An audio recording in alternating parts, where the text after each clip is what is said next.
విరూపాక్ష గారికి, వేదిక మీద ఉన్నటువంటి మహిళా సోదరులకి, కింద ఉన్న మహిళా సోదరులకి, నాయకులకి, అభిమానులకి, మాజీ ఎమ్మెల్యేలకి, పెద్ద అందరూ కూడా పేరు పేరున నా హృదయపూర్వక ధన్యవాదాలు తెలియజేస్తున్నాను.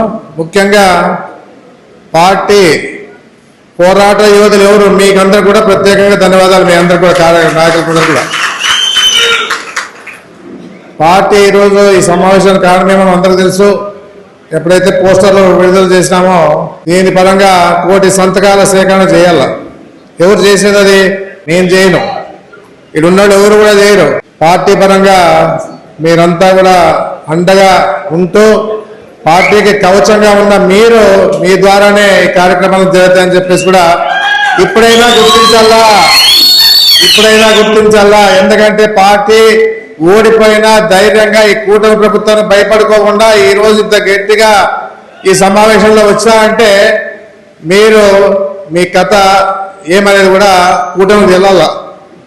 ఎందుకంటే ఎవరు భయపడే పరిస్థితిలో లేరు. ఇప్పుడు ఎన్ని ఆటంకాలు ఎదురైనా ఏదున్నా ధైర్యంగా మీకు నిజంగా చాలా మంది ఈ కూటమి భయపడి చాలా మంది కూడా భయపడే వాళ్ళు. ఎందుకంటే పార్టీకి అండగా మాకు అండగా మీరు కవచంగా ఉన్నారంటే మీరేం చెప్పేసి కూడా నేను చెప్తాను జరుగుతాను. మీరు లేదే మేము లేము. వాస్తవంగా చెప్పాలంటే మీరు లేదే మేము లేస్తున్నా కూడా గతంలో మన పార్టీ ఎందుకు మనకి ఇప్పుడు ఓడిపోయే కారణమైంది కూడా మనకు తెలుసు. ఎందుకంటే ఏదో లోపం ఉంది కాబట్టి ఆ లోపం ఉంది కాబట్టి ఓడిపోయినాం. గతంలో రాజశేఖర్ గారు 2004 నుంచి 2009 వరకు 2009 నుంచి రాజశేఖర్ గారు ముఖ్యమంత్రిగా ఉన్నప్పుడు కూడా అన్ని కార్యక్రమాలు ప్రజలకు అందించినాడు.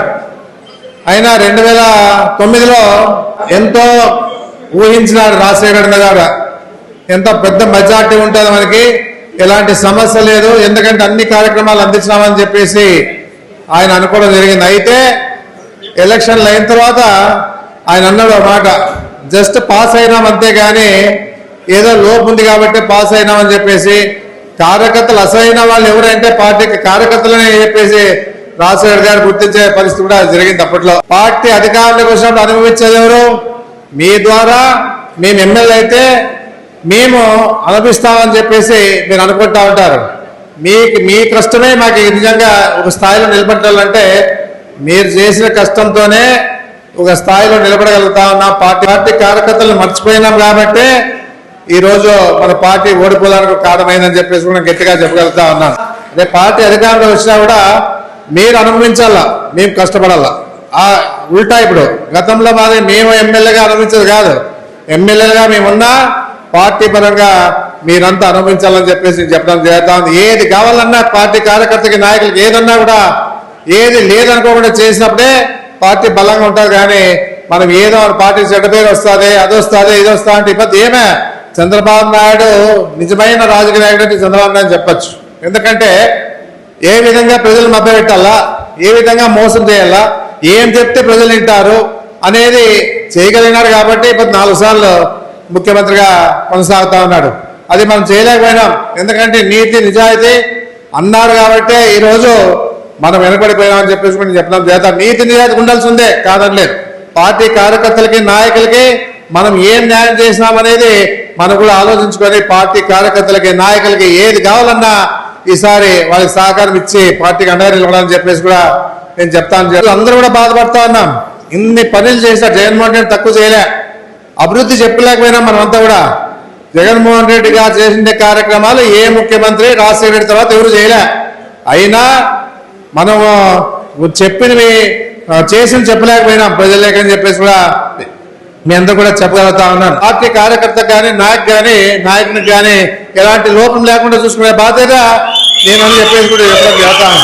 ఎందుకంటే మన పార్టీ మనం బలంగా ఉంటే పార్టీ బలంగా ఉంటే మనం బలంగా ఉంటే పార్టీ బలంగా ఉంటుంది. ఆ పరిస్థితుల్లో మన పార్టీ కార్యకర్తల్ని నాయకుల్ని మర్చిపోయినామా, వాళ్ళ సలహాలు తీసుకోకపోతే కూడా మనం వెనపడిపోతామని చెప్పేసి కూడా ఇప్పుడు అర్థమవుతా ఉందని చెప్పేసి కూడా చెప్పడం జరుగుతా ఉంది. ఇంతలోనే మన ఆదరణ ఫస్ట్ ఉండాలని చెప్పే విధంగా మన ఆదరణ నుంచి వచ్చినటువంటి అనుబంధ సంస్థలకు సంబంధించినటువంటి నాయకులందరూ కూడా చెప్పడం జరుగుతా ఉంది. కార్యకర్తల నాయకులు మనం ఏం చేయాలా, మన పార్టీ పని ఏమి, మనం ఏ విధంగా పార్టీని బలం చేయాలా, పార్టీకి అండగా ఉండాలా, పార్టీ ఆదేశానుసారం ఏవైతే కార్యక్రమాలు చేస్తామో అవన్నీ చేసుకుంటూ మన పార్టీని బలమే చేస్తామని చెప్పేసి, అదే కాకుండా ఇప్పుడు వచ్చినటువంటి మహిళలు కూడా చాలా మంది ఉన్నారు. ఈ పార్టీకి ఇంకా కష్టపడతా ఉన్నారు. మహిళలు కూడా వచ్చి ముందుకొచ్చి ఇప్పుడిప్పుడే మా మహిళలు ముందుకు వస్తూ ఉన్నారు. మన ఆదోన్ నుంచి వచ్చినారు, ఇక్కడ ఉన్నారు, కర్నూలు నుంచి కూడా చాలా మంది వచ్చినారు. ఏదన్నా ఉన్నంతలో కానీ ఉన్న వాళ్ళు ఉన్నారు మనకి. వాళ్ళకి రేపు మనం ఏం చేయాలని చెప్పేసి ఆలోచించుకోవాలా. ప్రతి వారు ఇప్పుడు జగన్మోహన్ రెడ్డి ఒకటి చెప్తా ఉన్నారు, ఐడెంటిటీ కార్డులు ఇస్తాను. రేపు ఏది జరిగినా, గ్రామాల్లో జరిగినా కూడా, జిల్లా లెవెల్లో జరిగినా కూడా జగన్మోహన్ రెడ్డి గారు ఇచ్చిన ఆదేశానుసారంగా ఐడెంటిటీ కార్డు ఇచ్చిన వాళ్ళు ఎవరైతే ఉన్నారో గ్రామ స్థాయి నుంచి పై స్థాయి వరకు వాళ్ళందరూ కూడా అండగా ఉంటారని చెప్పేసి చెప్పిన మాట విన్నా. ఖచ్చితంగా జగన్మోహన్ రెడ్డి గారు ఇచ్చిన మాట నిలబెట్టుకుంటారని నమ్మకం అందరికీ ఉంది. ఏదున్నా కాలేజీల మీద 20 కోట్ల సంతకాలు చేస్తా ఉన్నాం కాబట్టి దాని మీద ప్రత్యేకంగా మన ఆదోనికి జగన్మోహన్ రెడ్డి గారు చేసింది ఏమంటే, వెనకబడిన ప్రాంతం సార్, మాకు అంతా కూడా చుట్టుపక్కల ఉన్న వాళ్ళందరూ కూడా పేదోళ్ళు, వాళ్ళందరూ కూడా మాకు మెడికల్ కాలేజ్ ఇవ్వండి, లేకపోతే కర్నూలు పోయే పరిస్థితి వస్తా ఉందంటేనే ఇమ్మీడియట్ గా స్పందించి ఇచ్చిన మహానుభావుడు జగన్మోహన్ రెడ్డి గారు. అలాంటి వ్యక్తిని ఈరోజు కష్టాల్లో ఉన్నాయంటే మనం ఊరికే వదులుకునే పరిస్థితి లేదు. ఏదున్నా కష్టపడదాం, ఈ కూటమిని తరిమి కొడదాం, మనమంతా కూడా కలిసికట్టుగా పని చేసుకొని మీరు రేపు రాబోయే కాలంలో మీకు మంచి జరుగుతుంది, మీకు అండగా ఉంటామని చెప్పేసి కూడా మరోసారి నేను తెలియజేస్తా ఉన్నాను. ఈ అవకాశం ఇచ్చినటువంటి రెడ్డి గారు ప్రత్యేకంగా నేను ధన్యవాదాలు తెలియజేస్తూ ఇక్కడ వచ్చినటువంటి మీ అందరూ కూడా ప్రత్యేకంగా ధన్యవాదాలు తెలియజేస్తాను. ముఖ్యంగా మీడియా వాళ్ళకి కూడా చెప్తా ఉన్నాను, మీడియా వాళ్ళు కూడా మీరున్నారు కాబట్టి ఏదైనా కానీ ప్రజలకు పోతా ఉంది. మీరు లేకపోతే ఏ పార్టీకి మనగడ ఉండదని చెప్పేసి కూడా నేను చెప్పడం జరుగుతా ఉంది. మీడియా కానీ, పత్రికలు కానీ, ఏది ఉన్నా కూడా సోషల్ మీడియా కానీ ఎన్ని ఇబ్బందులు పడతా ఉన్నా కూడా ధైర్యంగా ముందుకు పోతా ఉన్నారు. సోషల్ మీడియా వాళ్ళు కూడా ఎన్ని కేసులు పెట్టినా భయపడే పరిస్థితి లేకుండా పోతా ఉన్నారు. అందుకే ఏది ఉన్నా కూడా అందరికీ అండగా ఉంటామని చెప్పేసి మరోసారి తెలియజేసుకుంటే అవకాశం ఇచ్చినటువంటి మీకు ప్రత్యేకంగా ధన్యవాదాలు తెలియజేస్తాను.